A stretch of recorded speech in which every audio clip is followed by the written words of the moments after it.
ఏంటి వారం మొత్తం బిజీగా పనిచేసి సండే ఎప్పుడొస్తుందా కాసేపు రిలాక్స్ అవ్వచ్చు అని ఎదురు చూస్తాం కదా.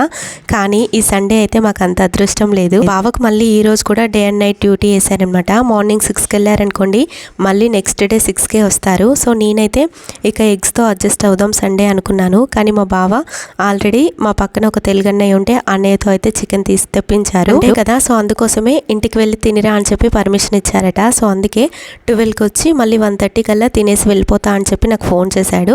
సో అందుకే ఇక 1 కేజీ చికెన్ తీసుకొచ్చాడు. కానీ నేనైతే అందులో 1/2 కేజీ అంత తీసుకొని జస్ట్ అట్లా అప్పుడే పులుసు లాగా చేశానమాట. ఇక మిగిలిందైతే ఫ్రై కోసం నేను ఇక నెయ్యి ఉప్పు కారం అయితే ముక్కలకు పట్టించి ఫ్రిడ్జ్లో పెడదామని చెప్పి ఇక్కడైతే కలుపుతున్నాను. మొన్న మా బావ 2 రోజులు డ్యూటీకి అయితే బయటికి వెళ్ళాడండి.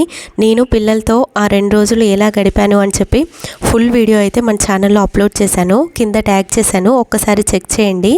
Thank you for watching.